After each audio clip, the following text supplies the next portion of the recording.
The story of David and Goliath has inspired millions, I'm sure, to think about the fact that if David can slay his giant, then we can slay our giants. When we think about finding our story and God's story, we might think in terms of the fact that God has and expects these great big things for us to do, that He's got great big plans and we're going to go and do very significant things, and without a doubt we're going to be the heroes of the day.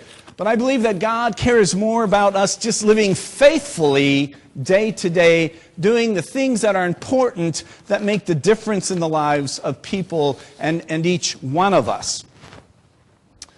Most of us don't have the chance to do big things anyways. If you're a football fan, you've been watching the playoffs. The season starts with 32 teams. Now it's boiled down to 12 teams. And there were games yesterday and today. And I was going to talk about the poor quarterback of the Houston Texans yesterday, how he just had a rough day. But after seeing the kicker of the Minnesota Vikings choke today and shank a field goal, a very 99% sure thing to make this field goal, he missed it 6 feet on the side of the upright, and the Seahawks walk away with an unbelievable win. Most of us don't get a chance to do big things or even fail on a big stage like that. We just live normal lives doing normal things. I think that's what J.R.R. Tolkien was trying to get across in the dialogue in one section of The Hobbit, where Galadriel and Gandalf, two of the characters in The Hobbit, are talking, and Galadriel asks Gandalf why he chose someone as insignificant as a hobbit to depend on, to do this great deed. And Gandalf said, I don't know. Let's see, I think I have it here. I don't know.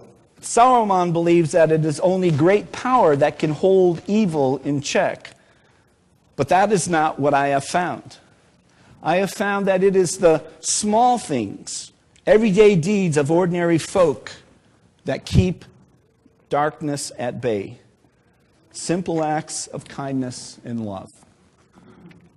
And I've always loved that statement. I've always loved that quote because it's absolutely true.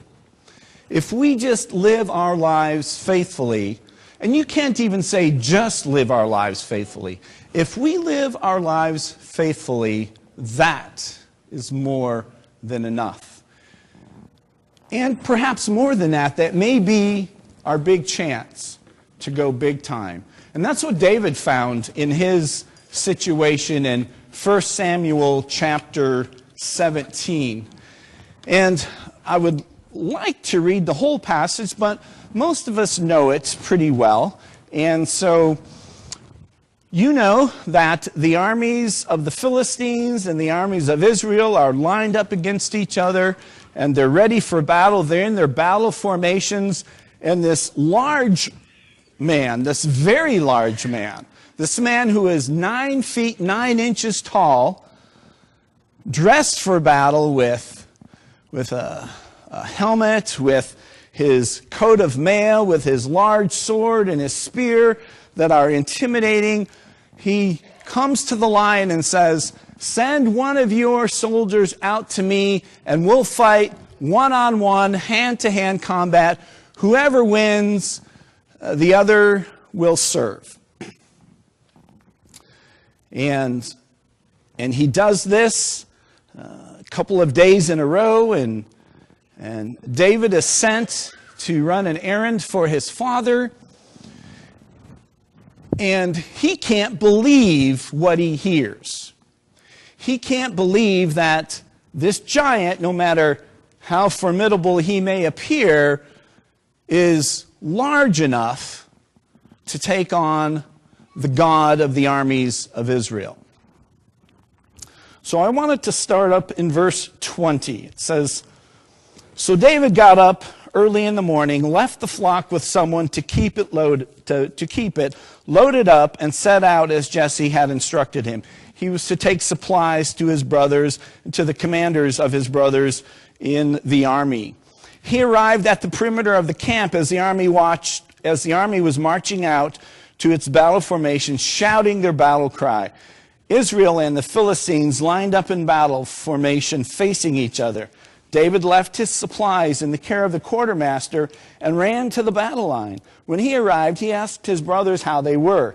While he was speaking with them, suddenly the champion named Goliath, the Philistine from Gath, came forward from the Philistine battle line and shouted his usual words, which David heard. When all Israel saw Goliath, they retreated from him, terrified. Previously, an Israelite man had declared, "Do you see this man who keeps coming out? He comes to defy Israel. The king will make the man who kills him very rich and will give him his daughter. The king will also make the household of that man's father exempt from paying taxes in Israel." David spoke to the men who were standing with him. "What will be done for the man who kills that Philistine and removes this disgrace from Israel? Just who is this uncircumcised Philistine, that he should defy the armies of the living God?" The people told him about the offer, concluding, "That is what will be done for the man who kills him." David's oldest brother, Eliab, listened as he spoke to the men and became angry with him. "Why did you come down here?" he asked. "Who did you leave those few sheep in the wilderness with? I know your arrogance and your evil heart. You came down to see the battle."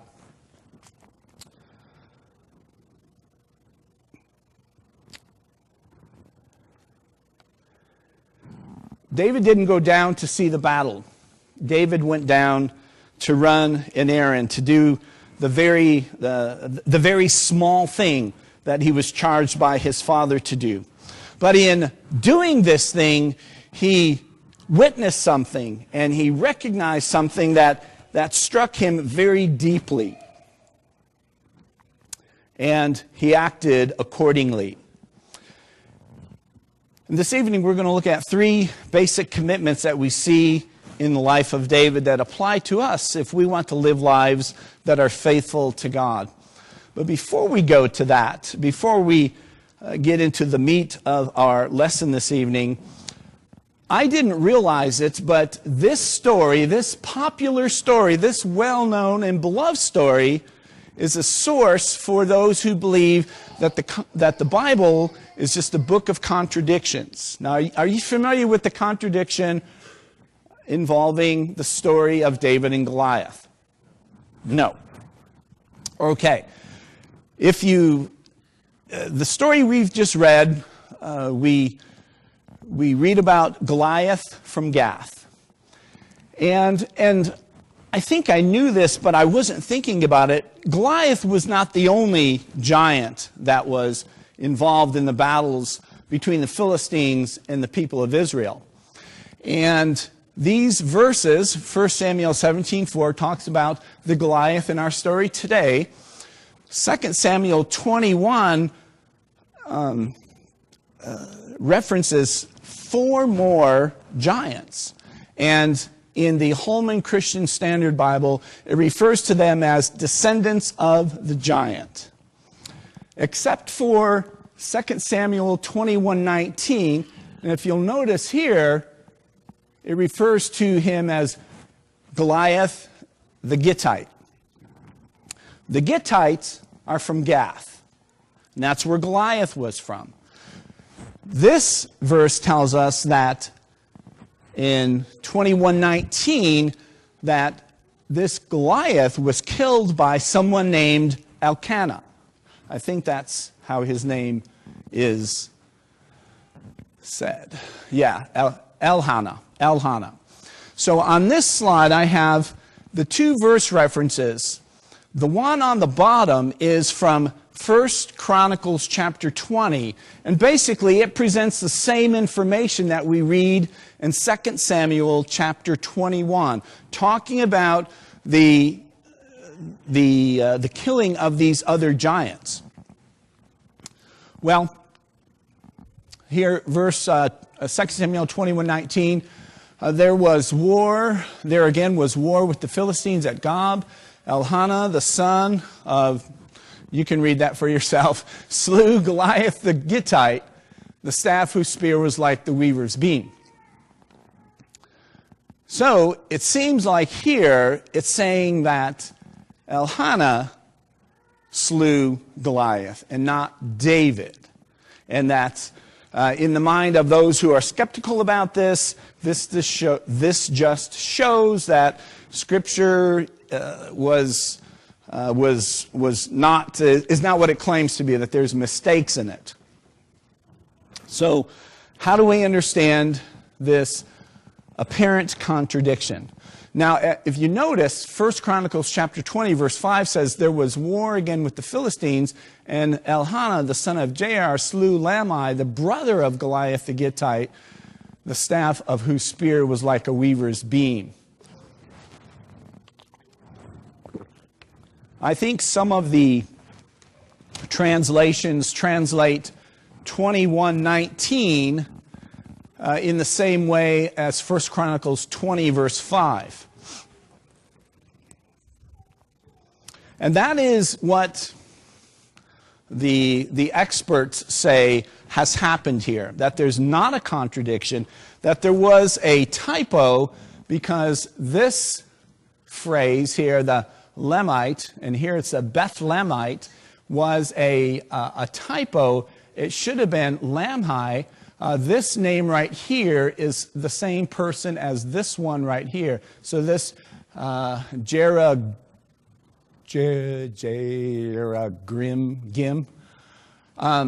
is the same person as Jair. And Lamhi is actually the name of the brother of Goliath, the Gittite. There is a good article on the Apologetics Press website that explains this in detail. And up until recently, all of the biblical scholars believe that 1 Chronicles chapter 20, verse 5 was the correct reading, and that the mistake was made in 2 Samuel chapter 21:19. So I have full confidence in this story that we read in 1 Samuel chapter 17, that David indeed slew Goliath the giant, and that Goliath wasn't the only large fellow that they had to contend with. Goliath wasn't the only threat that the people of Israel needed to contend with. And so they had to be they had to be on their guard. As a matter of fact, this gets us to our first point. They had to make a commitment to situational awareness. And I think that's true for us, that as Christians, we really need to know who our enemy is. We need to realize that there is a formidable enemy that is situated against us, but keeping in mind that because we are children of the Most High God, being aware is only part of the equation. I've heard several people talk lately about the fact that because of the threat of terrorism in the United States, we have to be aware of our situations. As Christians, we also have to be aware of the situation as it relates to our enemy. And sometimes,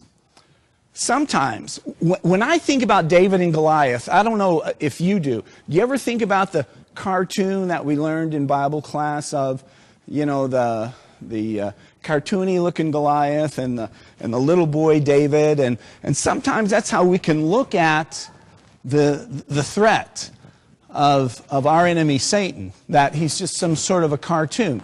As a matter of fact, many people have said that sometimes that cartoon takes our minds off the fact that our enemy is really someone to be reckoned with. All around us there are forces of intimidation, and those forces of intimidation are against us. And even the very word Goliath we use that word today to talk about a big threat. There have been various military tanks and things like that have been called the Goliath because they are so large and so daunting and so formidable and so menacing that it's hard to think about how we can even stand up against this in battle. Germany made some pretty big tanks, one of which they called the Goliath, but they also made a little thing they called a Goliath beetle. It was a tracked mine, and they would put explosives on it. It was remote control. I was going to say they would wind it up, but it was remote control, and they would just let it go into the battlefield, and it would take out bigger tanks. I'm not sure how effective it was, but it was a great idea, and I thought it was funny that they would name that Goliath, because they were going up against the larger tanks. So that was kind of an interesting irony.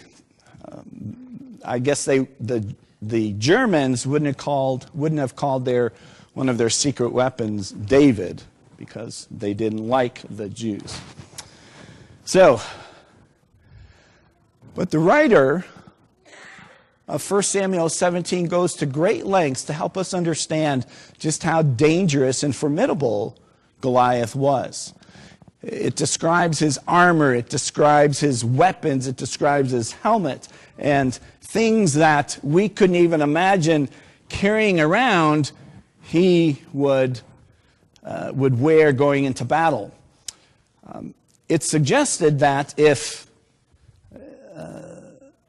that this would make Goliath pretty large and pretty heavy, and so and he's referred to here as a champion, which means he is one of these hand-to-hand combat sort of things. He probably wouldn't ride a horse in the battle, and he probably wouldn't run very fast, though he was probably very strong. This gives us an idea, perhaps, of what it may have looked like. Very large and intimidating, but he was reserved for this type of hand-to-hand combat. It was said that in Canaan and in Egypt, they oftentimes would battle in this way. I guess it would save your army if only two people went to battle. The intent is to intimidate. The intent is to make you become weak and fearful. And when we are weak and fearful, that's when our weaknesses come out. And I think that's what we see in the armies of Israel as a whole. They are terrified by this man. But even more than that, Eliab, he seems to be afraid because he speaks to his brother in a way that's very harsh and very condemning and very critical. And it makes you perhaps appreciate the fact that Eliab, though when Samuel saw Eliab, Samuel said, "Surely this is the Lord's anointed." And God said, "Don't look on the outside." What did he say? "I look on the inside. I look at the heart." And what was really in the heart of Eliab came out, because he was willing to be critical, and he couldn't see the things of God from his own life. That's why he wasn't made king. But he also couldn't see it in David. David didn't come here, and he didn't go there to see the battle, though he probably didn't mind taking a peek, and he obviously went up to the battle line, but he was just doing what his dad told him to do. He was just doing an everyday errand that he probably did time and time again up to that point in his life. He was the youngest. These were his responsibilities, and that's what he did. He just did the basic things, the little things, the seemingly insignificant things. But when he saw what he did, something in him stirred. And we could see that he was very much committed to doing his best. This passage in Colossians chapter 3 says, whatever you do, do it enthusiastically, as something done for the Lord and not for men, knowing that you will receive the reward of an inheritance from the Lord. You serve the Lord Christ. And in David's case, he served the Lord of hosts, the Lord Almighty. And that term, the Lord of hosts, refers to the commander of the armies of heaven and earth, the armies of Israel, the armies of the kingdom of God. David knew who he was connected to. Do you know who you're connected to? Do you serve the Lord, as it says, you serve the Lord Jesus Christ? And is that your motivation to do your best in whatever the situation? David comes up on the scene and he sees the enemy. He's got situational awareness. He realizes what it is, but he doesn't simply come with his own power. He comes with the power of God. And even if you are the only one, are you going to commit to always doing your best?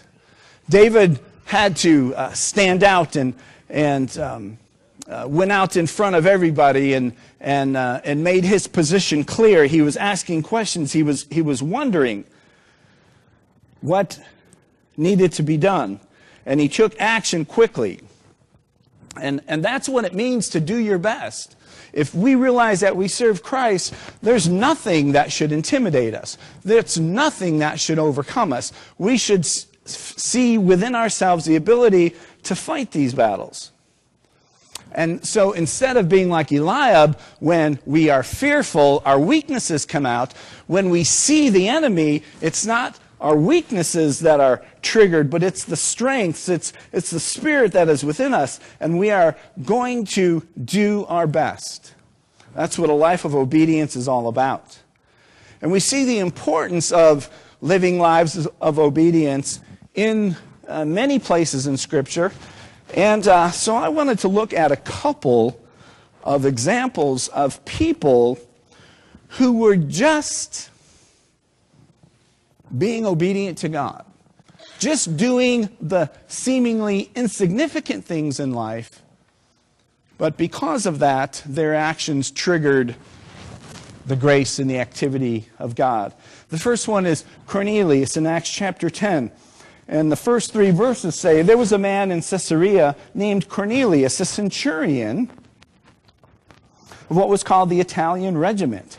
He was a devout man and feared God along with his whole household. He did many charitable deeds for the Jewish people and always prayed to God. About 3 p.m, he distinctly saw in a vision an angel of God who came and said to him, Cornelius. So we see a couple of examples in his life as he is known because of his generosity toward the poor. And then we know he's spending time in prayer. He's just doing the basic things. Sometimes the things that we may think aren't that important and aren't that significant, but they very much are. And God acts on behalf of Cornelius and brings salvation to his house. And the second one is a little bit further down in the book of Acts, chapter 16 and verse 11. It says, then, setting sail from Troas, we ran a straight course to Samothrace, the next day to Neapolis, and from there to Philippi, a Roman colony, which is a leading city of that district of Macedonia. We stayed in that city for a number of days. On the Sabbath day, we went outside the city gate by the river, where we thought there was a place of prayer. We sat down there and spoke to the women gathered there.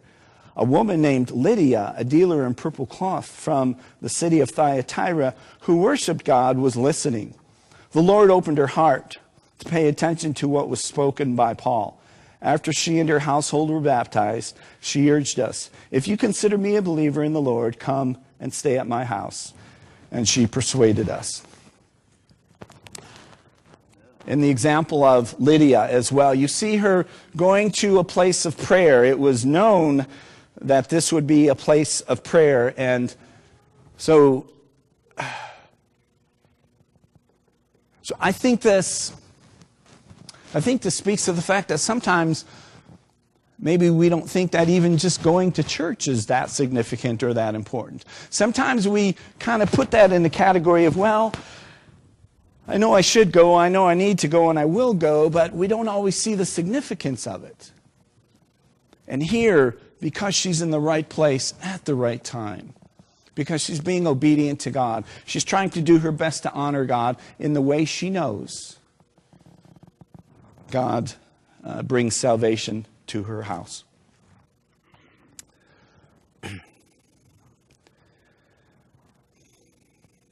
The third commitment is to make the most of every opportunity. David's errand was simply to bring food. He didn't think he would establish himself as a warrior. He didn't think he would get his reputation built in the eyes of the people of Israel. He didn't think he would slay a giant. But all of these things happened because he took on the simple task of taking the food, but in the process of that happening, something stirred his heart, and he was not going to allow God's name to be dishonored. And when you have that conviction within you, there's only one choice, and there was only one choice for David, regardless of what Saul said, regardless of what his brother said, regardless of what Goliath said. There was only one choice for David, and that was to take on the giant. And there's an example in David's life of sometimes we might face difficult challenges, and what comes out when we face those challenges? What comes out when we find ourselves facing an intimidating and a daunting and a menacing giant in our life? And what comes out, what will come out, what always comes out, is what is in your heart. When you face a giant, what will come out, how you will respond to that giant in your life, is by what's in your heart. Now, David collected 5 stones, and this is kind of how I want to wrap up today. I was doing some reading, and I read something that really captured, I think, the application of this using the idea of the 5 stones. 5 reminders about slaying giants. And so we give each one of these stones a name, and this helps us to keep into focus and keep in mind how we can slay the giants of our own life. And the first is a stone of the past. And this basically reminds us that God has worked in our past. God has worked in the past of Christians. He's worked on behalf of Israel. He is always active in the lives of his people.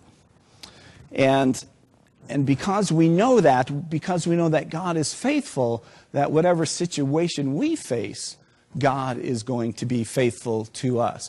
Second is the stone of prayer. And someone said that we need to face God before facing a giant. And we face God by spending time praying about the things that challenge us, the things that are giants in our lives, the things that intimidate and menace us. There's no way that we can face any of these if we don't face God. Third is the stone of priority. And that is, what is the most important thing in your life? What is the most important motivation in your life? What is what has the place of priority in your life? And for David, what we see is the name of the living God, the honor of the God that he serves. That's the most important thing to David's life. And so when he sees the honor of God being defied and defiled and dishonored, when he sees God being disrespected, he acts.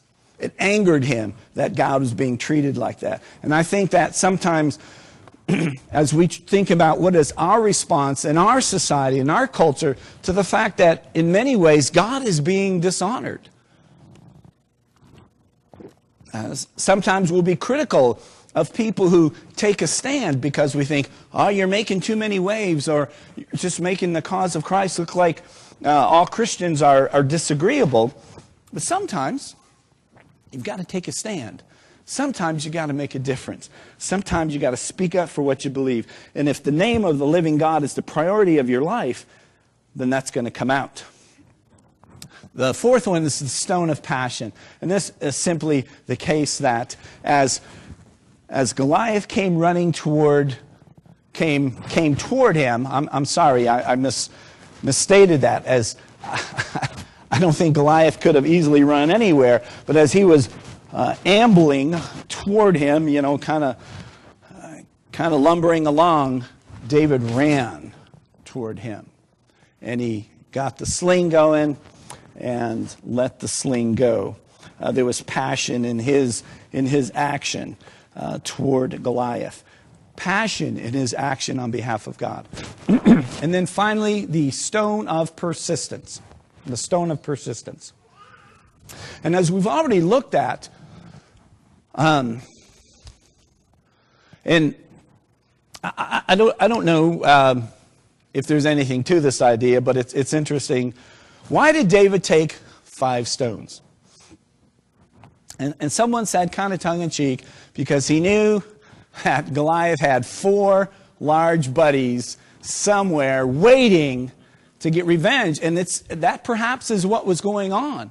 And in one of those statements, I don't remember if it was the 2 Samuel or the 1 Chronicles, it says one of them was going to, the wording is like he was going to get revenge for the killing of Goliath. So David was ready.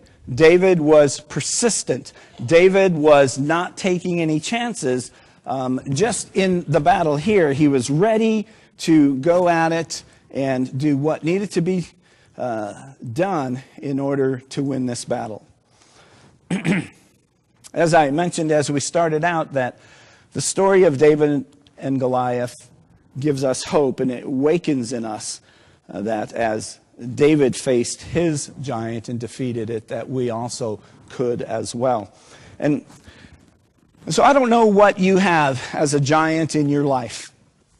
On the screen is a graphic with several different things, and some of these things may be true to you. Maybe there's some other things that are giants in your life, and we need to face them. We need to know what the giants are, but we also need to know who our God is, and the fact that our God can enable us to defeat our giants and to win the battles. And it all comes back to just the idea of just being faithful is what God calls us to do. And we might be surprised what God will do when we live lives that are faithful. If you need to respond to the gospel invitation while we sing this song of invitation, while we sing this song of encouragement, please come as we stand and sing.